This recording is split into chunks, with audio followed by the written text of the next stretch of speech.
Good morning, guys. I barely woke up. Let's start the truck.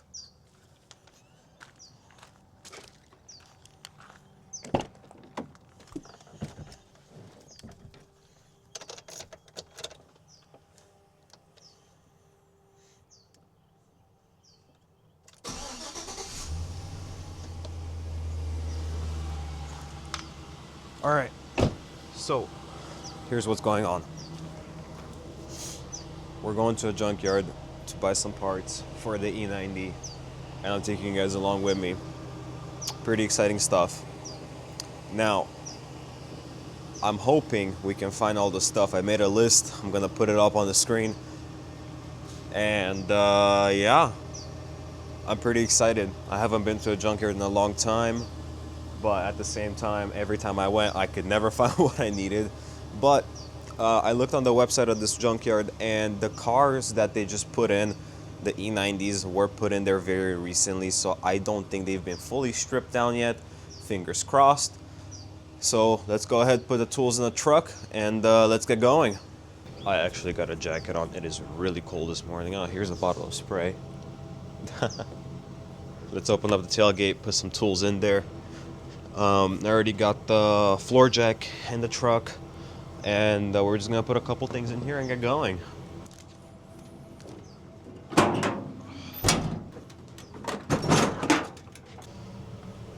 Oh no.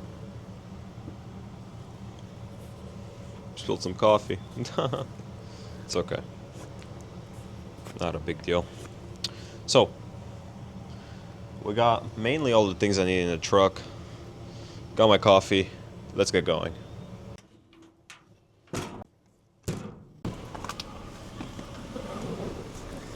Alright, now that we're in the truck, we got about like a 30-ish minute drive to the junkyard.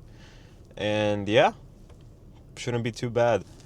And I must say, the E90 looks pretty beautiful. It actually looks pretty good for what it is. I mean, for a $900 car, you can't really complain.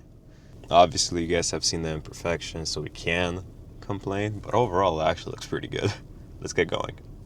I'm here at my local junkyard, as you guys could tell. We've got a lot of different cars over here. And I am looking for the BMW. And you guys are about to see my live reaction to finding it. No way. Well, this is sort of okay. I think I could take this fender, maybe. Oh no, it's cracked right here. The hood, I actually think is in good condition. I think I could take the hood. Bumper is in mainly good condition. I'm pretty sure I could take the bumper. I am most likely going to take the steering wheel, even though that's a little cracked. Gray interior, but it does. Oh no, it's not the same trim. Crap. That's okay. We still have some body parts we could take. The hood is actually in great shape. Oh my. This is awesome. These parts are broken, but that's to be expected, and so is the badge. I think it's just dusty. So this is what, I think this is 318. There's gonna be one more. Let me see. I'm gonna check on the phone right now. Oh, I think, is this it? I think this may be it. This fender is looking really good. I might be able to take this fender right here. But I don't know if this is road 318. Oh, it is. Okay. I could also maybe take this fender and bend it back. But we have some solid contenders. Ooh. And this was a black interior. Missing all the trim pieces that I need, of course, but it is what it is. I can't believe we actually found one. Oh my goodness. This is great. So now the final steps are to, I guess, figure out what parts I need, ask for the pricing up front, and go from there. Let's get started. Quick update. It is not the same color. So the E90 that I bought, it's black sapphire metallic. And this E90 that I wanted to pull off the hood from is, I think it's called Schwarz 2 or like Black 2 or whatever. Yeah, right there, Black 2, code 668 for the paint. Black sapphire metallic is code 475 if I'm not mistaken. I had it on my M235. So it's a no-go. I think I might just end up getting the hood and bumper repainted. But while I am here, there are quite a few of other parts that I do need to grab. Whether it's like little brackets or bulbs or whatever. I'll figure something out. So that's a bummer. If that person would have spec'd the car out of factory with black sapphire metallic, I could have. But they didn't, and that's okay. So I'm just gonna get those repainted, and while we're here, we're just gonna grab all of the other little trim pieces and tidbits. You win some, you lose some. First part, hood latch. We found the hood latch. I need this. So we're gonna go ahead, take this, and we're gonna look for some other parts. I think I need these clips right here for the door, for the little trim piece that goes here. And then I'm gonna try and figure out what else I need. I mean, look at this thing. Wish me luck. It's a little bit tight in here. I need exactly 2 clips of these guys right here. So we're gonna go ahead and pull those out. Sometimes you gotta get creative in the junkyard. Since this car, obviously it's got struts, they don't work, they're disconnected. I found this metal rod that I clipped, jammed in between here, and we got the hood open. I am gonna go ahead and grab, where'd it go?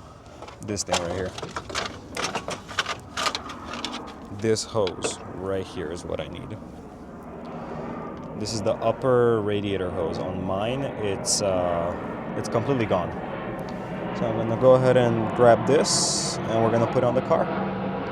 All right, guys, we're gonna take off this crash bar right here, because the crash bar on the E90 is a little bit bent. So we're gonna just take this one off. So it's just a little bit bent. It's not anything crazy, but this junkyard that I came to today, they have a President's Day sale. So supposedly everything is 20% off. So I'm gonna try and get as many little tidbits and trim pieces as I can, just so I can make the rebuild as cheap as possible, because, well, you guys know the series. It is a flip, so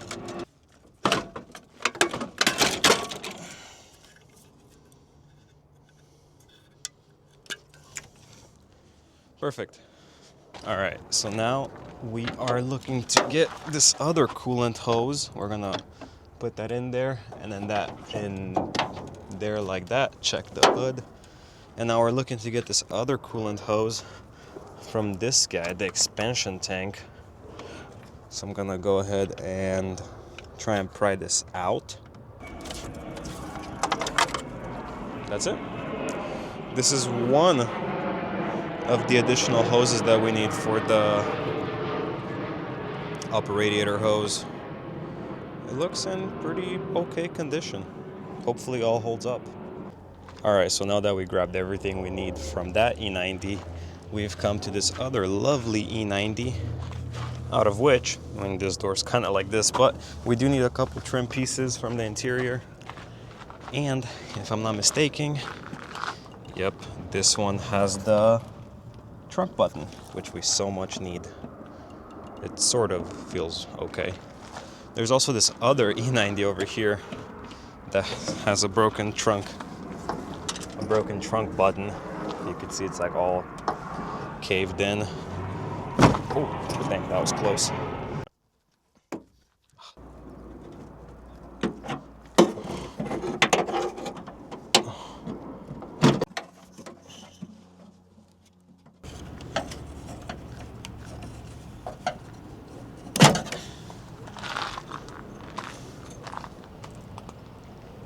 Finally got it.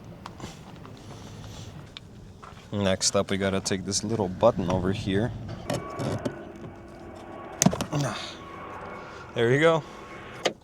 So we had come next door to the neighbor E90 to pull out some of these door clips. These are the ones we needed, at least I think. Okay guys, as you can see, my hands are really dirty. We just got out of the junkyard. It was starting to get late, so I stopped recording, but I'll show you guys what I got. Got a factory amp, factory radio, fog lights, intake tube, bumper trim, trunk trim, hood latch, some wiring. I got some door trim, fender liner, crash bar, coolant hose, and a bunch of screws. I think I paid about $220, so I'd say that was pretty good. All of these parts OEM or like off of eBay would have cost way more. Just the radio and the amp would have probably been $200. So really glad we got everything. Everything's in the truck. Let's go home. What's up guys? We're back. So this is a couple days later from the junkyard. As you guys could see, we have all the pieces necessary to get started on working on the car, or at least getting most of it done. This is everything I need cosmetic wise, and we're gonna focus on doing that in this video. So this is sort of like the later half of the video. So I'm gonna really get started on doing trunk latch, stuff like that, like little trim pieces here and there. I got the motor mount, transmission mounts, oil filter housing gasket kit ordered, and really at that point I'm just gonna end up doing an oil change, doing a coolant flush, and the car should be running perfectly fine at that point. But since I don't have those yet, we're gonna go ahead and install all of the little cosmetic itty bitty parts. And yeah. First up, we're gonna do the trunk latch trim. So once we pop open the trunk, this doesn't really have anything right here, so it's just floppy. That's why I got this one. This one's not perfect either. You guys could see it's got a little bit of an imperfection right there, but it certainly will work. It'll do the job. So we're gonna go ahead, pop the trunk open, take the inline, the trim out, and we're gonna replace this guy right now. Now that the trunk is open, we're gonna pop out all of these clips. There you go. That's the button. So now we're just gonna go ahead, unplug this. So now if we close this, yeah, there you go. It works. Cool. That's one thing out of the way. Now to the door card. We're gonna try and figure out exactly why it's not sticking in its right place. And I think we're off to a great start. It's either my bit or the head of this is rounded off. So the previous owners couldn't even take off some screws right, so I guess I gotta get to work.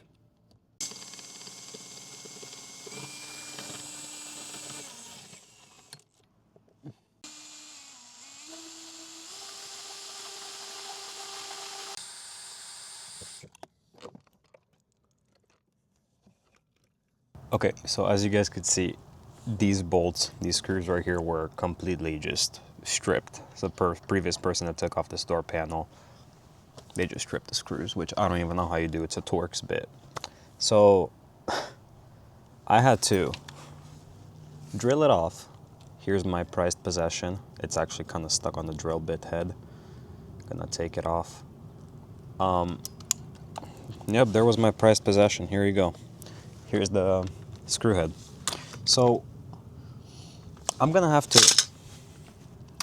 to go to a junkyard again and get these screws, because I looked them up on eBay and they're like 30 bucks, and that's way too expensive for some screws. So I'm gonna go to a junkyard again and get these, and while I'm at it, I'm gonna look for some other parts that I may or may not need. I do have some door clips left over from my E46 that I used to work on. And overall, I mean, everything else checks out. So I'm just gonna move on to the other door for now, see about that, maybe try and get that fixed, and some other interior tidbits. And we're gonna leave this on the side for now. I mean, really, I gotta go to a junkyard first so I could put the door back. So let's move on to the next door. This one, I don't even know why it's not opening from the outside. So we had to do that first. And if we take a closer look, this door panel is also popping out. So whoever did this clearly is just frustrating. Let's get to fixing this.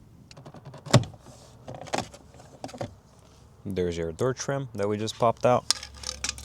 As far as I'm aware, this side of the door handle should also, this side right here should also come out.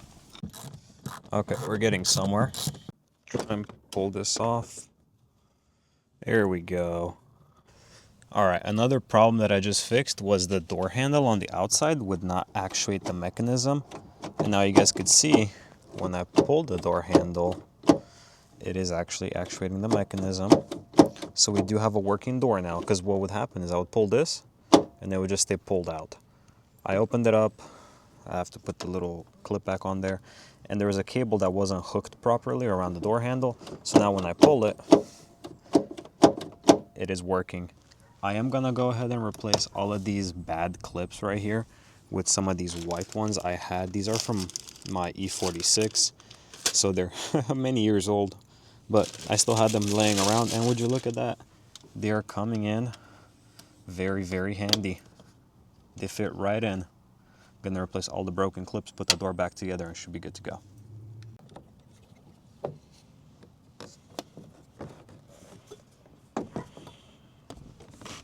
Okay, now in theory, when I close this door, haha, it's working now. Perfect. Now what about if I lock it? So it doesn't open it from the outside, which is good. But the inner handle does open it.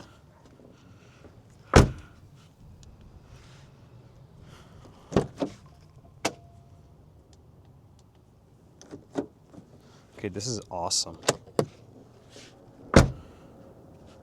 Perfect. The door is working now. We have a working door. One less problem ticked off.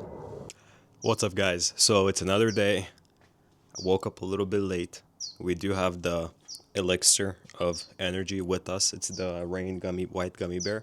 And right now we're going to be doing the motor mounts on the E90 alongside the transmission mounts. So let me show you guys.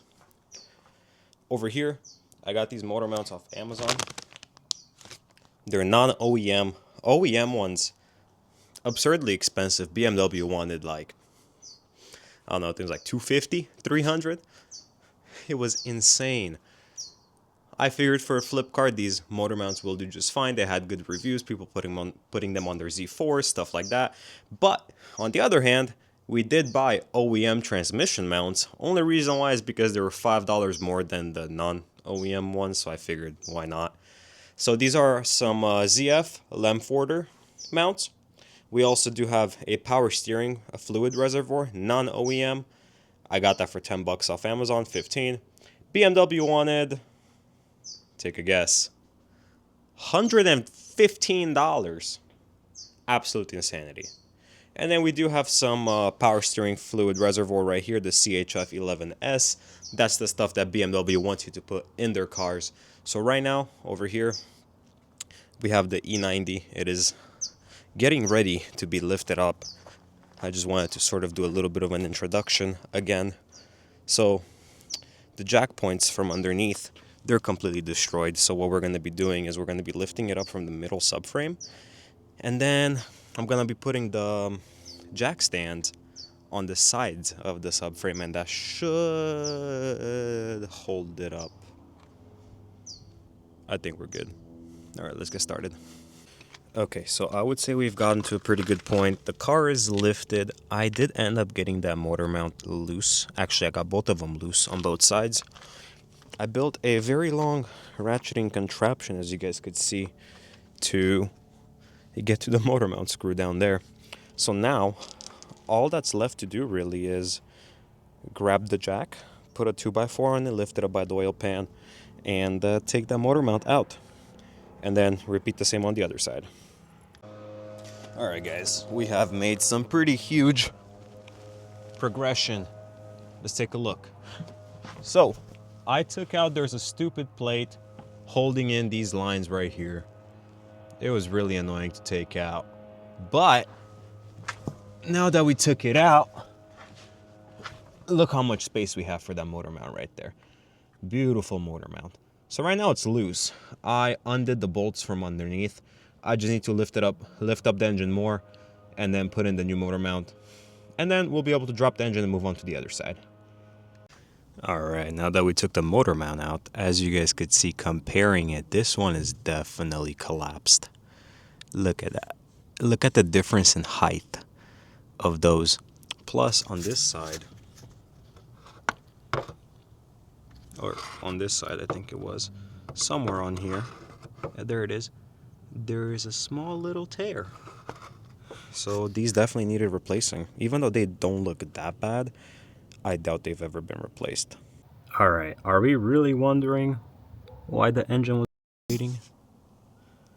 Look at this. Brand new? Used. New? Used. This engine was resting on that rubber piece right there that it's not even supposed to rest on. So, of course it was vibrating. Good lord, these were shot. I thought this one wasn't that bad. Because it's not. Compared to that. But this, even this compared to that, like this is crazy. Okay, after what felt like an eternity, we have passenger side motor mount. And down there, you guys can't see it, but we do have the driver's side motor mount installed. I was expecting it to be worse. It was my first time doing motor mounts.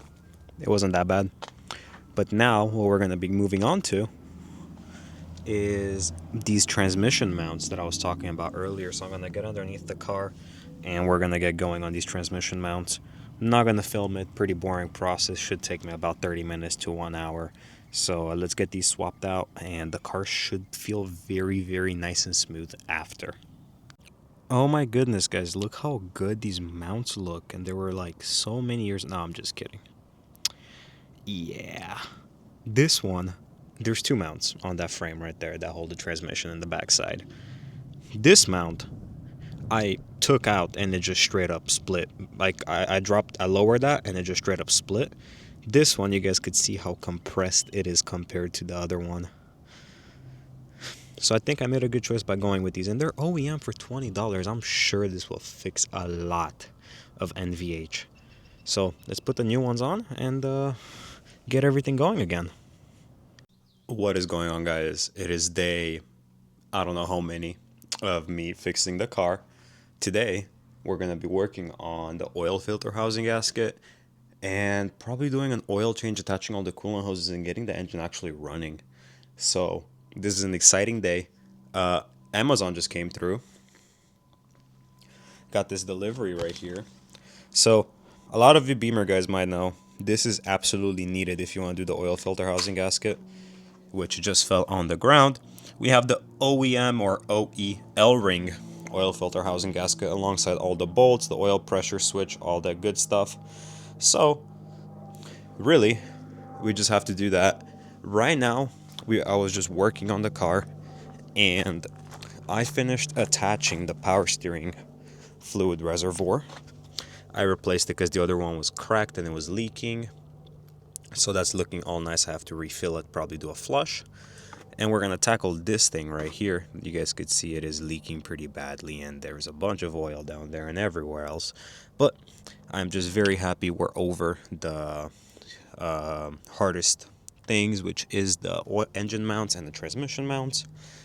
So I just got to attach a couple hoses, but I'm going to get started on the oil filter housing gasket and then run to Walmart, buy some oil, do an oil change, all that good stuff.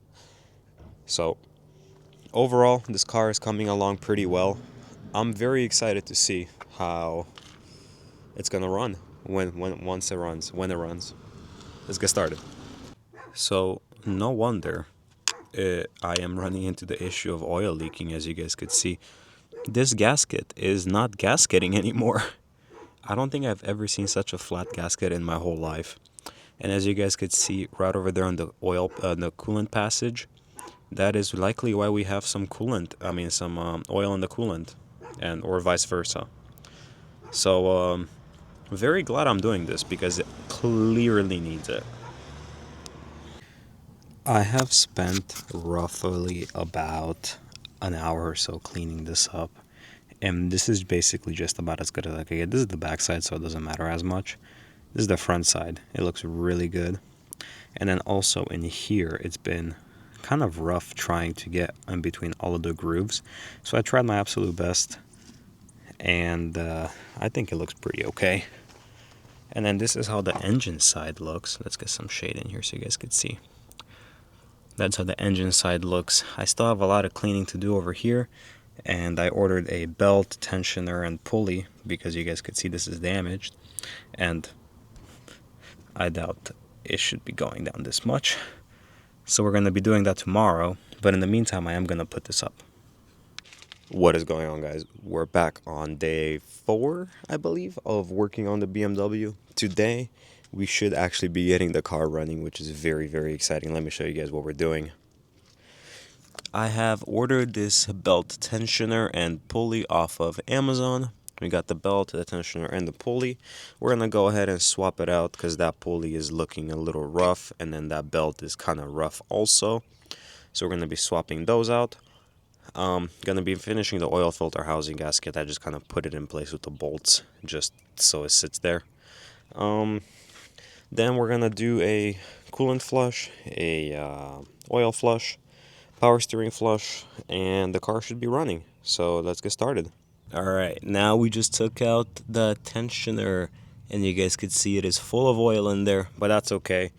That oil will not affect anything. I did clean most of it off over there. I may go ahead and clean the rest of this off, but it won't really help with anything, honestly. So I might just leave it. Here's the old tensioner, and here's the new one. Looking pretty good. Alright, it is now later in the day, and as you guys could see, the engine bay is a lot more completed. I went ahead, I put on the intake, connected it, tightened it down. These 2 air intake boot pieces right here.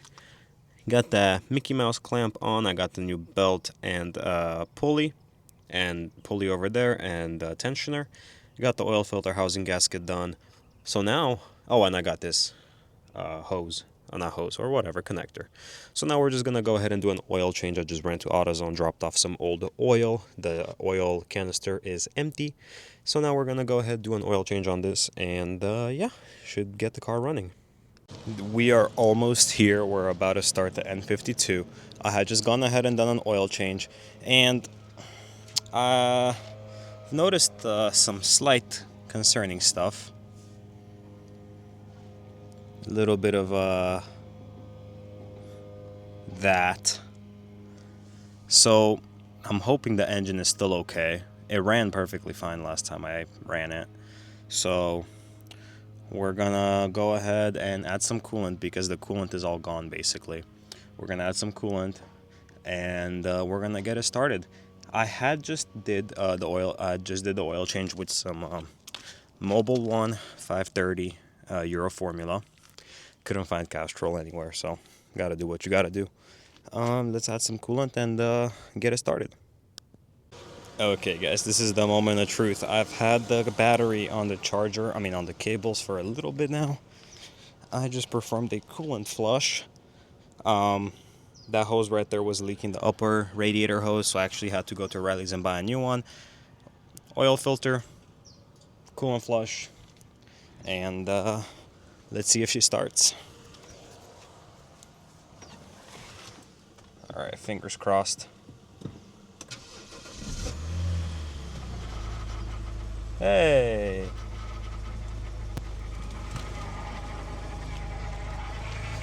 Something doesn't sound right. Alright guys, take number 2.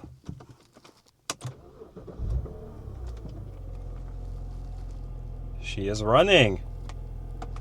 Cold AC and everything, it's just the iDrive doesn't work. And running smooth at that. Look at that, we're staying right under 1k RPM. This is awesome. I'm gonna take it for a test drive. Alright guys, so we're back and the car is running and driving. The first time, the reason why I sounded very off is because I had forgotten to add some power steering fluid to the reservoir that I had changed. So I actually ran the pump dry for a little bit. Thankfully, I caught it in time. I was able to bleed it. I lifted the car, did the bleeding procedure, turning left and right on the steering wheel. It actually worked out great. So it's actually not loud whatsoever anymore. The belt and tensioner are doing perfectly fine. We got the clean oil filter housing, the new coolant hose, and a couple tidbits here and there. The car is technically running and driving it is perfectly fine. Now, I'm still having some issues with the iDrive. It still is messed up. I tried getting some wiring done, could not. We got some issues with the tires, of course. They are completely bald in the back. Oh, other than that, though, the car is fine. It's running and driving, and honestly, if I put some tires on it, I might even trust it for a road trip. So, overall, we're doing good. We've made some pretty good progress. The car is driving great, by the way. No more engine shaking whatsoever since we've changed the mounts on the engine and the transmission. So, I think we're doing great. We're on pace to making some good progress and selling it for a profit. So, going on here, we just got to do a little bit of interior work, the tires, of course, and just some tidbits here and there, and the car will be going up for sale. So, in the next episode, we're going to take care of mainly the cosmetic stuff and, getting the hood painted, the bumper painted, all that good stuff, making the car look presentable. But yeah, hope you guys enjoyed this episode. Honestly, it was a bit of a longer one over a course of a week or so. Life got in the way. It was busy. Video was supposed to go up on Friday. It's going up on a Sunday. Had a lot of work to do outside of the car, obviously. So, yeah, now I'm getting around to it again. And I'm hoping you guys like the video. So, I'll see you guys in the next one, hopefully next Friday.